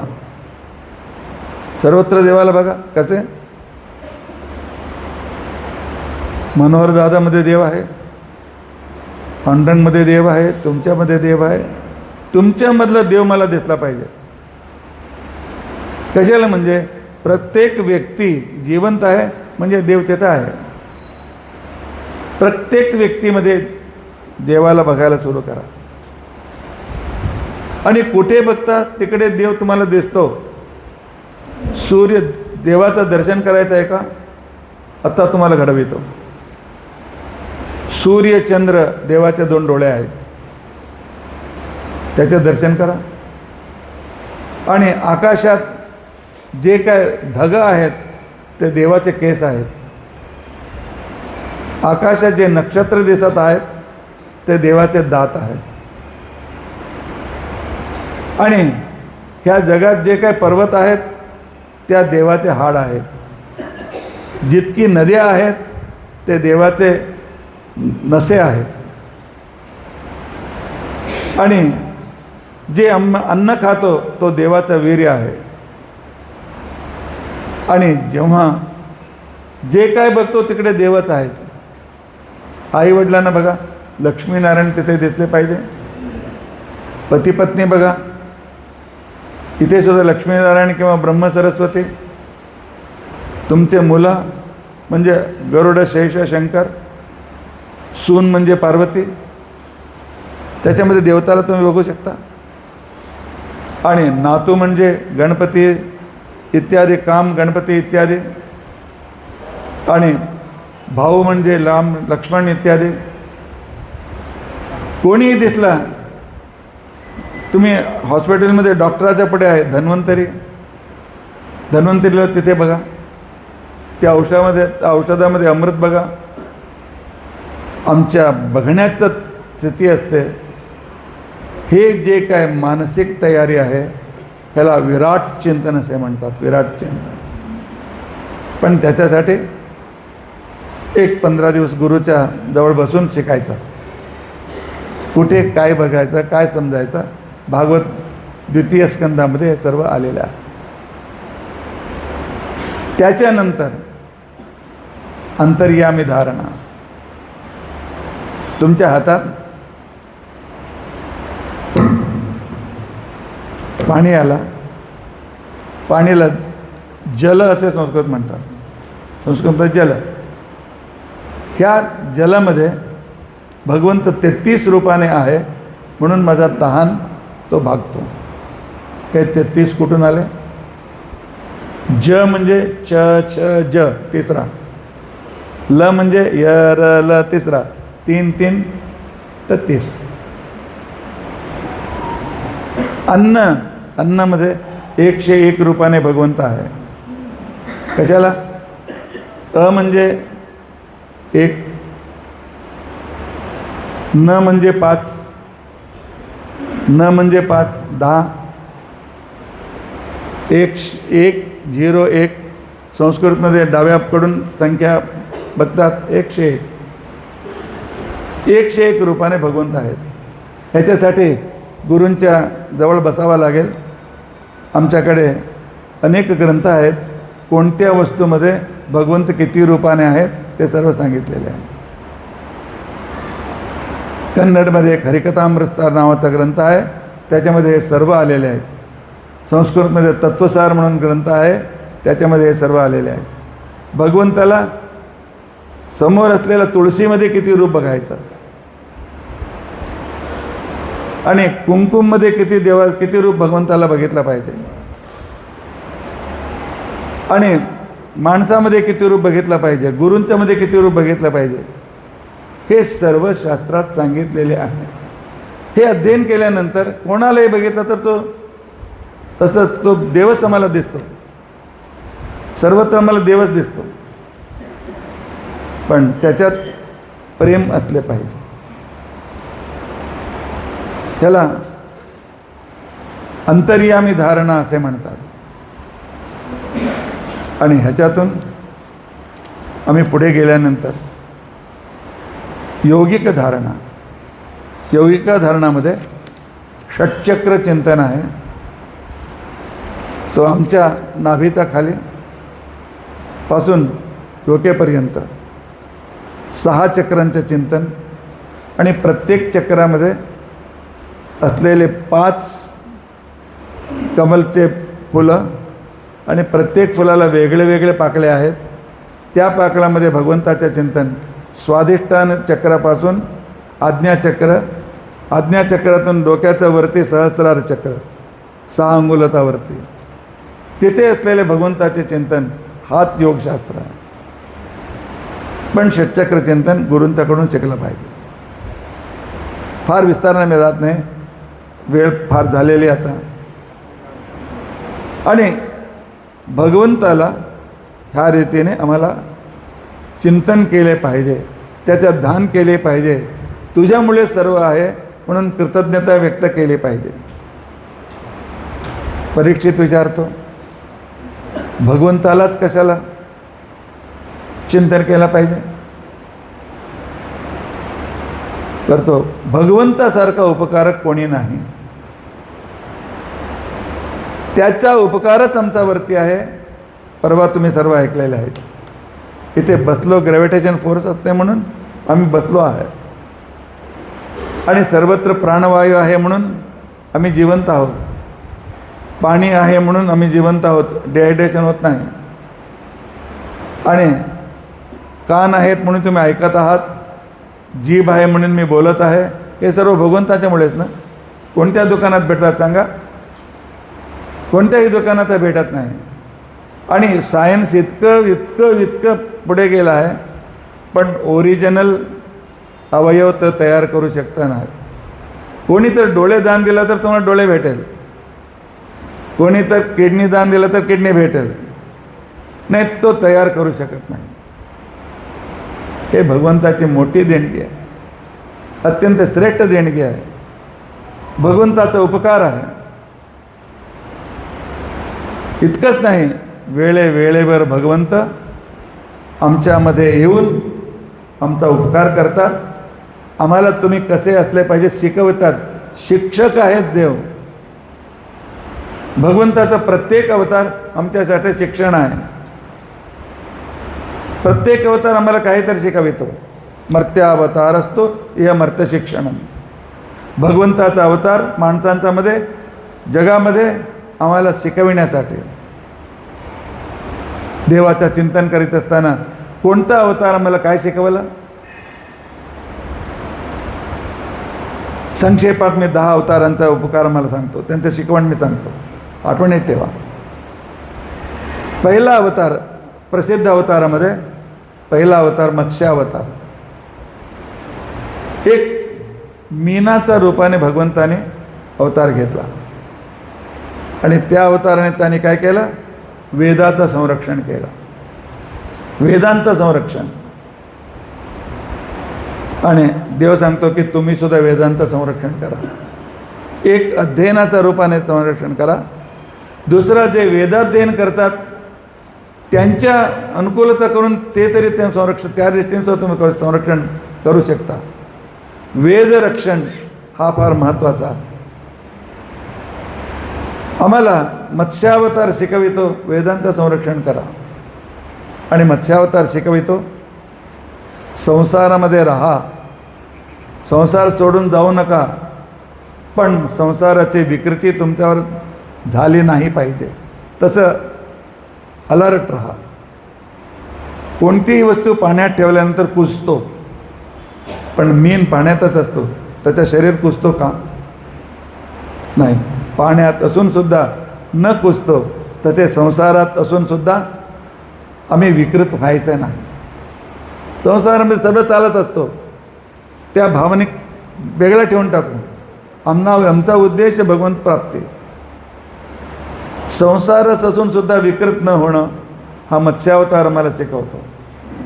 आणि मत्स्यावतार आम्हाला परत शिकवितो, सर्वदा जागृत राहा, बी अलर्ट. कशाला? म्हणजे मत्स्य मीन डोळे मिटत नाहीत, त्याला पापण्यात नाहीत, नाही मिटतो कसं? अर्थात सर्वदा जागृत राहा. सर्वदा एक मिनिटसुद्धा व्यर्थ जाऊ नये, एक सेकंडसुद्धा व्यर्थ जाऊ नये. आयुष्य कमी आहे, प्रत्येक दिवशी एक एक आयुष्य कमी होत आहे. एक दिवस संपणार, त्याचा आधी मला काहीतरी करायचं आहे. ती अलर्टनेस अर्थात जागृती मत्स्य रूपाने भगवंत आम्हाला शिकवितो. फक्त मत्स्यावतार ध्यान केल्याने काही उपयोग नाही, त्याची शिकवण काय आहे आम्हाला शिकलं पाहिजे. दुसरा कासवाचा अवतार, कूर्मावतार. कासव, त्याचा पाठ इतकं घट्ट असतो की तुम्ही तलवार घेऊन मारला तर काय होणार नाही. पूर्वी त्याच्या ढालसारखं त्याच्या कासवाचे पाठ वापरायचं. जगात तुम्ही सुद्धा असं घट्ट व्हा. कोणत्याही परिस्थितीत भिवू नका. भगवंत रक्षक आहे, कशाला भीती आमच्या जपायचं, कशाला भ्यायचं? कुठेही भिवू नका. कितीही कष्ट आला तर मी सामोरे जातो, कितीही कष्ट आले तर भगवंत माझा रक्षक आहे, कशाला मी भिवू? हा मनात आणा कासवामुळे. आणि कासवाचे 4 पाय आणि तोंड आणि एक शेपूट असतं, पण जेव्हा शत्रू येतो तो आत करून घेतो. मगर त्या तोंडात घेते, त्याला काय दिसत नाही, परत बार टाकते आणि मगर गेल्यानंतर तो परत पळत जातो. अर्थात आमचे 5 इंद्रिय त्याला अंतर्मुखी करा. डोळ्याने सिनेमा बघणं बंद करा, टी व्ही बघणं बंद करा. आमच्या आत असलेल्या त्या देवाला बघण्याचा प्रयत्न करा. तुमचे डोळे अंतर्मुखी झाले पाहिजे. कानाने सिनेमाचे गाणे नाही, देव आतून काय सांगत आहे, मला काय तो प्रेरणा करत आहे, ते देवाचे शब्द ऐकण्याचा प्रयत्न करा. आणि नाक, स्प्रेसाठी नाक नाही, नाक आहे माझ्या हृदयात असलेला त्या भगवंताच्या गळ्यात वनमाला आहे, वैजयंती माला आहे, तुळशीचा माळा आहे, त्याचे सुवास येतो का? प्रयत्न करा, भेटेल तुम्हाला. आतून अंतर्नात तुम्हाला भेटेल. हे काय असंभावित नाही, असंभावित शास्त्र सांगत नाही. माणसाकडून जे होतो तेच शास्त्र सांगतो. आणि जिभेमुळे भगवंताचे शब्द, भगवंताची स्तुती करा. दुसऱ्या कोणाचीही स्तुती करू नका. दुसरे दिले तर कुठे किती देईल? जगन्नाथ पंडिताला शहाजहाने सांगितलं राज्य देतो या, त्याने सांगितलं तुम्ही दिलेलं राज्य शाकाय वास्यात लवणाय वास्यात. माझा घरी काही तर भाजी आणण्यासाठी उपयोग पडेल, तुमची संपत्ती संपेल, मला दिला तर देवच देतो, दुसरे कोणी देणार नाही परिपूर्ण. अर्थात आमचे 5 इंद्रिय जो बहिर्भूत आहे, बाहेरच्या विषयांच्याकडे जात आहे, त्याच्या घरी बघू ते काय करत आहे, बघू ते काय करत आहे, टी व्हीचा पुढे, मोबाईलचा पुढे, कानात लावून तेच ऐकत राहायचं. मी सुद्धा केव्हा तर ऐकतो. त्याच्यातून दूर होण्याचा प्रयत्न सर्वांनी केला पाहिजे. सर्वांनी तो प्रयत्न केला पाहिजे. आणि डोळे भगवंताला बघण्यासाठी तयार असले पाहिजे, आसुसले असले पाहिजे. देव केव्हा दिसतोस रे, तुला दाखव, तुझं दर्शन मला होऊ दे, म्हणून उत्सुकता असली पाहिजे. आणि नाक भगवंताचे निर्मल्याचा सुगंध घेण्यासाठी तयार असला पाहिजे. जीभ नैवेद्याचं अन्न घेण्यासाठी तयार असला पाहिजे. कठोपनिषद सांगते, देवाने आमच्या परीक्षेसाठी हे 5 इंद्रिय बहिर्भूत केले आहेत. बाहेर प्रवाहित, त्याला अंतर्प्रवाहित जो करतो तोच ज्ञानी. परांचिखाने व्यतरणात स्वयंभू तस्मात पराक पश्यते नांतरात्मन. भगवंताने यम नचिकेताला सांगतो, परांचिखाने व्यतरणात स्वयंभू. भगवंताने आमच्या इंद्रिय बहिर्मुख केले आहेत आमची परीक्षा घेण्यासाठी. हा इंद्रिय निग्रह करतो की नाही बघू, आणि त्याच्यात आम्ही पास झाले पाहिजे. हे शिकवितो आम्हाला कासव कूर्मावतार. तिसरा वराह अवतार. रानडुक्कर. वराह म्हणजे नगरामध्ये असलेले, गावामध्ये असलेले डुक्कर नाही. वराह म्हणजे रानडुक्कर. सुकर म्हणजे गावातला डुक्कर. रानडुक्कर तुम्हाला माहीत नाही, एक तपस्वी आहे. मी जेव्हा भागवत सांगायला सुरू केलं, मला सुद्धा प्रश्न होता, भगवंता डुक्कराच्या रूपाने काय शिकवता मला. पण तुम्हाला आश्चर्य वाटतो, रानडुक्कर आंघोळ केल्याशिवाय तोंडात घास घालत नाही. पाहिजे तर पुस्तक भेटतात, बिहेवियर ऑफ वाईल्ड ॲनिमल. पुस्तक बघा. रानडुक्कर आंघोळ केल्याशिवाय तोंडात घास घालत नाही. म्हणून शिकारी काय करतात, जंगलात जसे नदी असते, जंगलात जसे सरोवर असते, तिथे झाडावर बसतात. भूक लागले की रानडुक्कर इथे येतो आंघोळ करण्यासाठी, तेव्हा त्यांना मारू. आणि रानडुक्कर संपूर्ण दिवसात 24 तासात एकदाच आहार घेतो. दुसऱ्यांदा त्याच्या पुढे टाका काय खात नाही, एकभुक्त. आणि रानडुक्कर अत्यंत क्रूर प्राणी आहे, पण शाकाहारी, पक्का शाकाहारी आहे.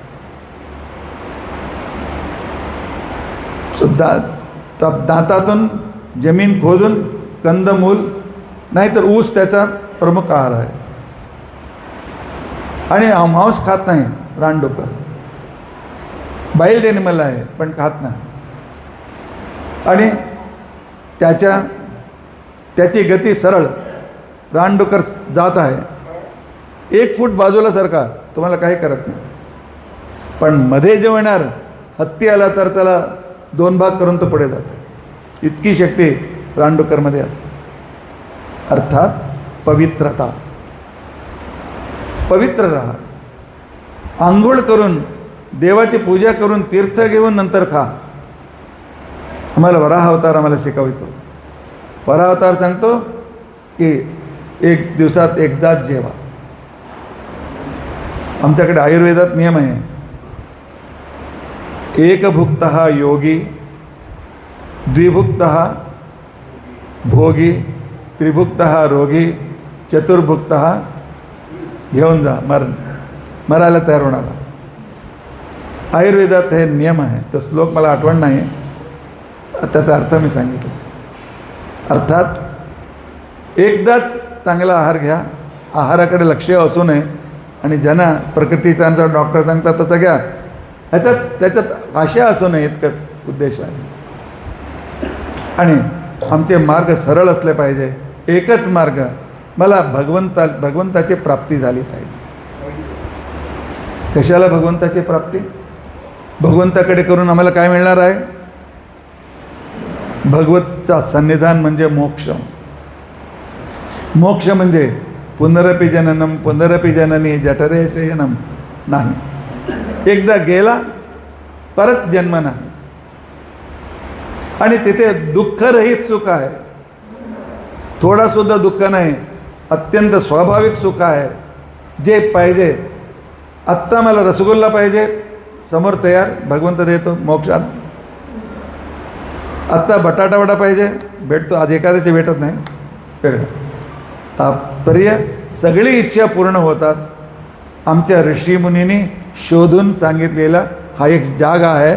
भगवंताचं सन्निधान, मोक्ष, सुखच सुख आहे आणि जनन मरणाचा चक्रातून आम्ही मुक्त होतो. त्यालाच मुक्ती, मोक्ष असे शब्द आहेत. आणि रानडुक्कर आम्हाला हे दाखवतो. त्याच्यानंतर वामनावतार.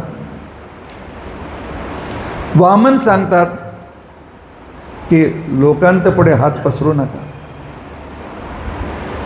जितकत आहे त्याच्यात सुखाने राहा, दुसऱ्यांचं पुढेच हात पसरू नका. बघा, मी त्रिविक्रम, आकाश आहे संपूर्ण जगाचा एवढा मोठा, पण बलीकडे भूमी मागण्यासाठी लहान वामन व्हावा लागला. मला सुद्धा लहान व्हावा लागला. मागण्यासाठी लहान व्हावा लागतो. अत्यंत कमीपणा मनात येतो. कोणाच्या पुढे हात पसरू नका. पसरायचे असेल तर त्या देवाच्या पुढे पसरा.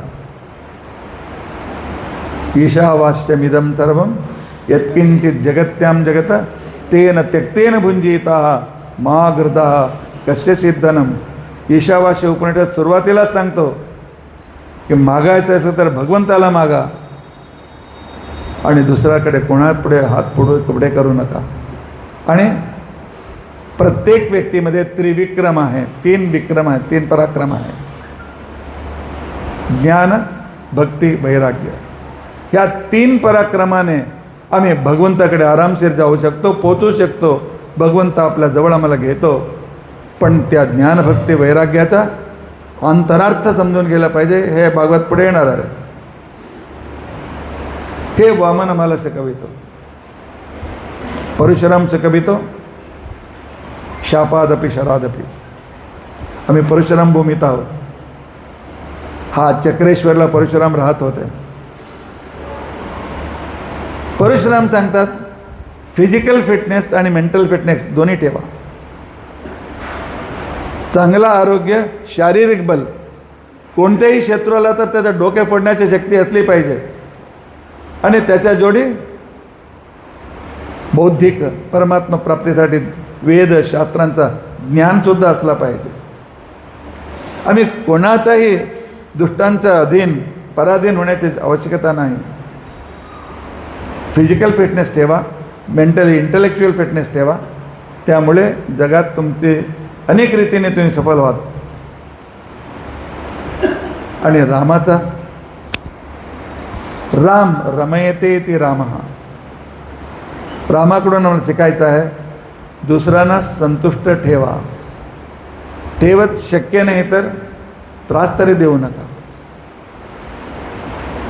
परोपकार पुण्याय पापाय परपीडन. दुसऱ्यांना आनंदित ठेवणं हा पुण्य आहे. दुसऱ्यांना पीडा देणं हे पाप आहे. पुण्य कमवा.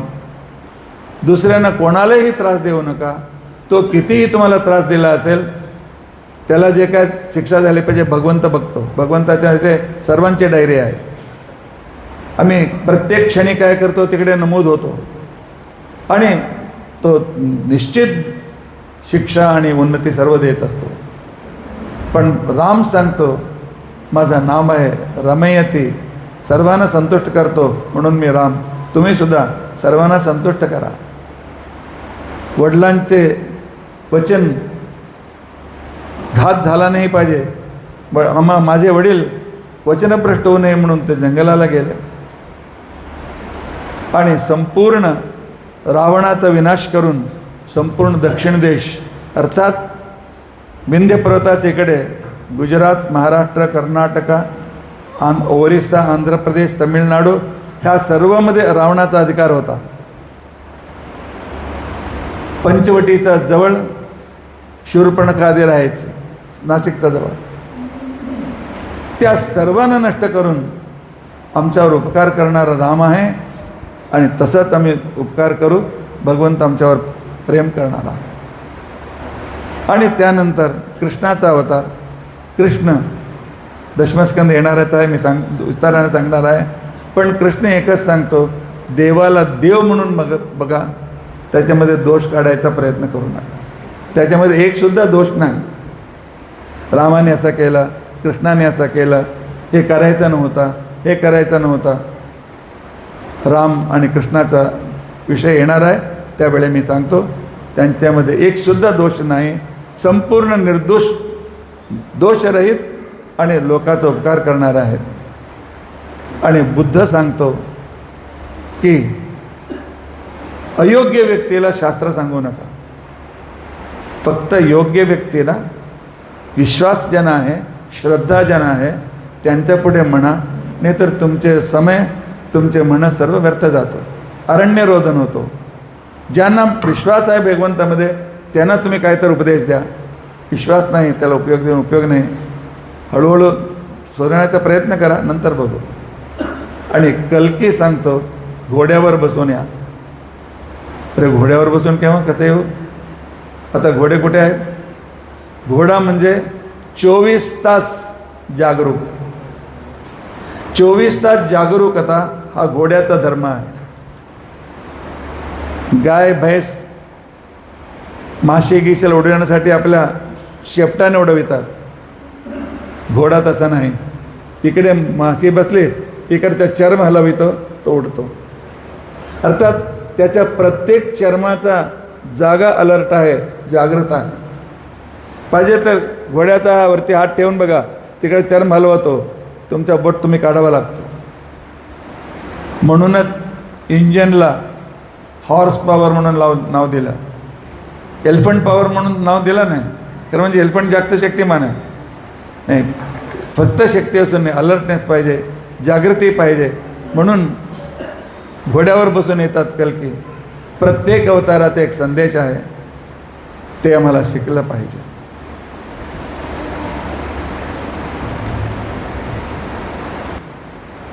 हे भागवत ब्रह्मदेवाने विष्णूकडून शिकलं.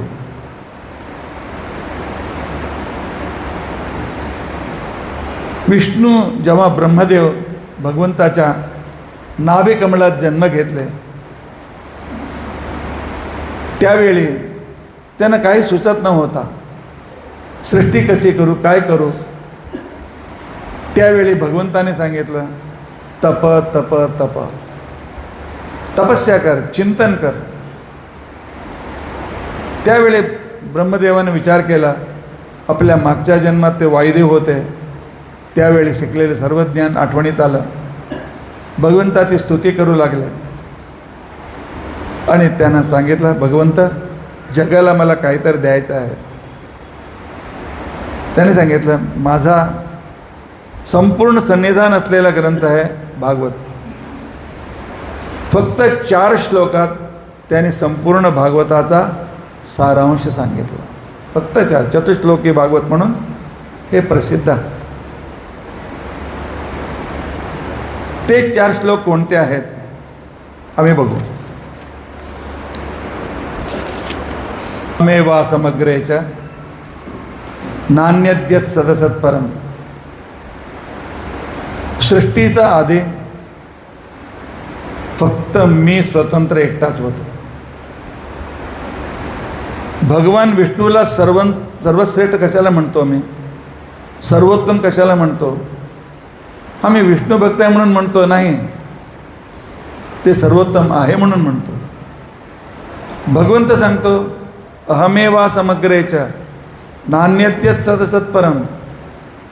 ह्या सृष्टीचा आधी फक्त मी एकटा होता, जगात दुसरे कोणीच नव्हते.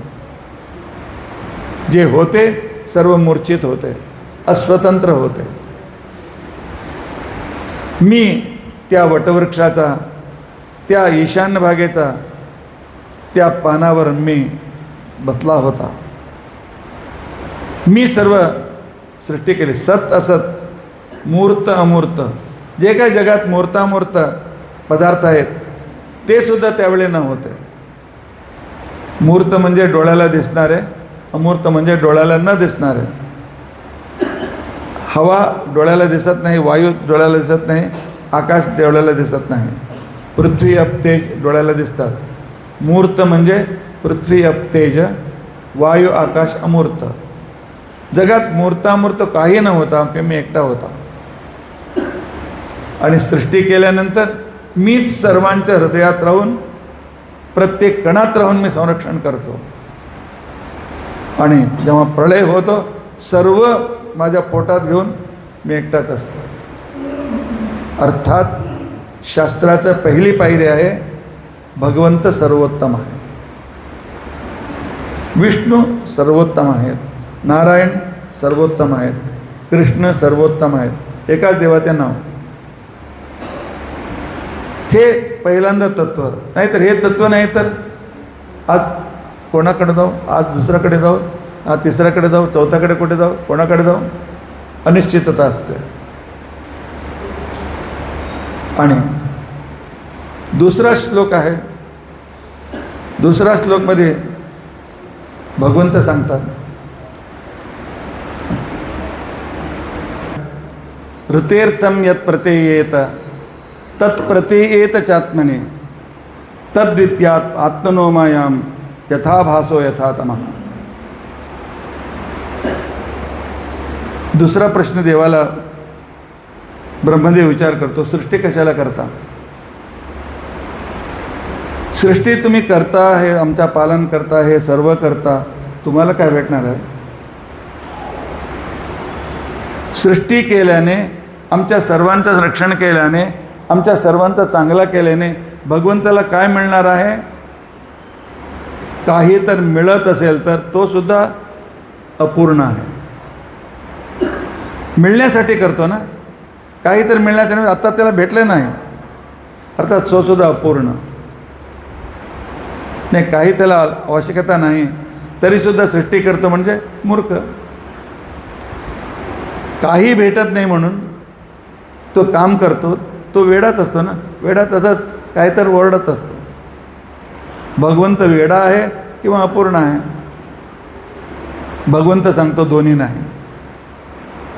हा संपूर्ण सृष्टी, ही संपूर्ण सृष्टी, हा संपूर्ण जग, हा सर्व क्रिया माझ्या आनंदाची अभिव्यक्ती आहे.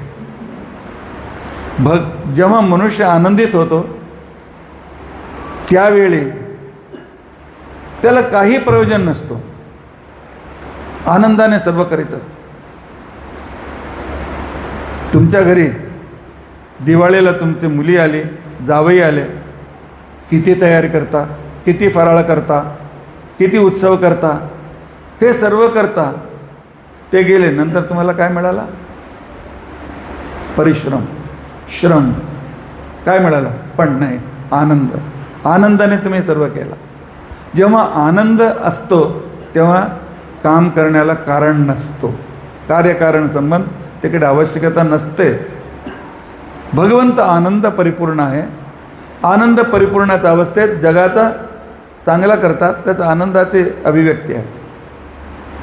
म्हणून भगवंताला स्वार्थ नाही. ज्याला स्वार्थ नाही तो चांगलाच करतो. ज्याला बायको मुले नाही, मोदी चांगलाच करतो. अर्थात ज्याला स्वार्थ नाही त्याला सर्व चांगलाच होतो. भगवंताला स्वार्थ नाही. ठीक आहे. अजून एक प्रश्न, भगवंत कुठे आहे? हत्तीत आहेत का? आहे. आणि एका मुंगीत आहे. कसे असतात? हत्तीचा एवढा मोठा भगवान मुंगीमध्ये कसे असतो? मुंगीमध्ये असलेला लहान भगवान हत्तीमध्ये कसे असू शकतो?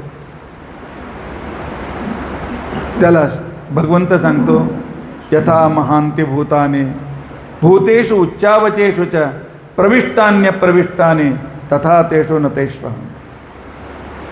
जसे पंचमहाभूत, आकाश, आकाश तुमच्या हृदयात सुद्धा आहे, बाहेर सुद्धा आहे. आकाश एक तांदळाचा आत सुद्धा आहे, अवकाश आहे म्हणून तांदळामध्ये वस्तू आहेत. आणि आकाश सर्वत्र व्याप्त सुद्धा आहे. अर्थात भगवंत सर्वत्र असतो. अणोरणीयान महतो मह्यान. आणि एतावदेव जिज्ञास्यम. चौथा श्लोक, संपूर्ण शास्त्राचा अध्ययन केल्यानंतर हे तीन विषय आम्हाला समजून घेतलं पाहिजे. भगवंत सर्वोत्तम सर्वश्रेष्ठ स्वतंत्र. भगवंताला काही स्वार्थ नाही. भगवंत सर्वत्र व्याप्त असून आमची सहायता करू शकतो. म्हणून त्या भगवंताची भक्ती केली पाहिजे. त्या भगवंताच्या दृष्टीने त्याच्या ज्ञान प्राप्त केले पाहिजे. म्हणून त्या 4 श्लोकात संपूर्ण भगवताचा सार देवाने सांगितला. ह्या साराचा विस्तार कसे काय आहे आम्ही उद्यापासून बघण्याचा प्रयत्न करू. इति अद्य कथा प्रसक्ती. श्रीकृष्णार्पणमस्तु.